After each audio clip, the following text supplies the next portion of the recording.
In the northern hemisphere during late December, the days are at their shortest lengths and the nights are at their longest. For those of the pagan world, this has always been the greatest time of the year to celebrate and practice the works of darkness. The pagan calendar identifies this period as the winter solstice. It was during the pre-Christian midwinter pagan celebrations of Scandinavia's Norsemen where today's Christmas traditions began. As a means of honoring the pagan sex and fertility god Yule, a 12-day celebration during the month of December was inaugurated. A large single log considered to be a phallic idol was lit on fire and kept burning for 12 days.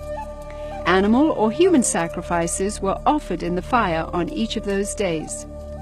Wild, delirious reveling accompanied the daily sacrifices as drunken participants defiantly strove to make contact with spirits. 1,000 miles away in pre-Christian Rome, celebrants were paying homage to their own gods during the winter solstice. Witchcraft traditions hold that a number of pagan gods were given birth during this period, including Dionysus, Attis, and Baal, chief male god of fertility and licentiousness. Another pagan god from Persia, identified as Mithra, was said to have been born specifically on December 25th. Mithra was the god of the unconquerable sun, the god of the light between heaven and earth, worshipped at that time by an influential Roman cult. His birth symbolized an end to the long nights and a return to the dominance of the sun. During the month-long winter solstice celebration, courts in Rome were closed. Any and all crimes were allowed. Homosexuality, cross-dressing, and uncontrolled debauchery reigned supreme. Rome's order was turned upside down. Even children were allowed to join in the drunken orgies as part of the Juvenalia celebration.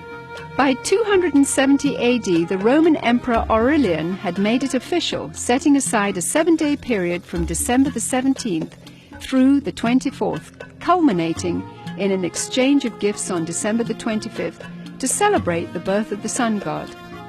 This Roman orgy to end all orgies later became known as Saturnalia, in honor of the god Saturn, the god of excess. Roman soldiers invading Britain brought with them their pagan orgiastic traditions.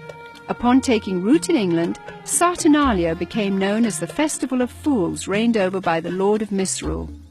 By the 4th century, the influential government-sanctioned Church of Rome, unable to outlaw the growing number of pagan practices, chose instead to adopt them into their so-called official Christianity. The Church believed this would attract more pagans to their fold. Up until this time, the birthday of Jesus Christ, the Jewish Messiah, had not been celebrated at all.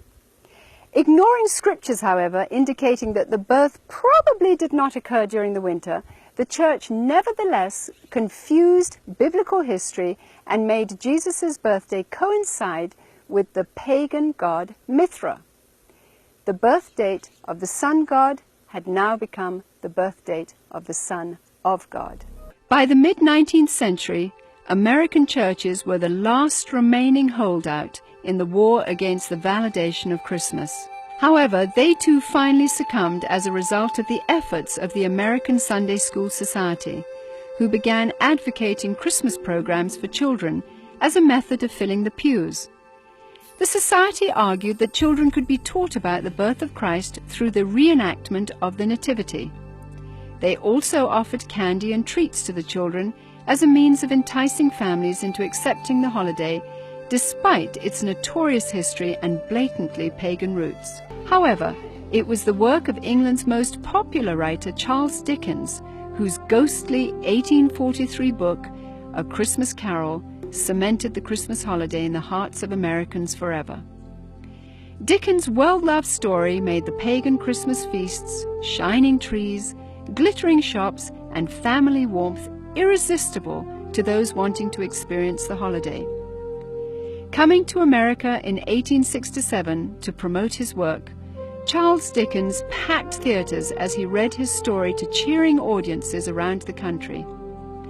A Christmas Carol gripped America and destroyed any final attempt to stop the evolution of Christmas. By 1875, the Puritans had been beaten, and by 1890, all American states had voted to make Christmas a legal holiday.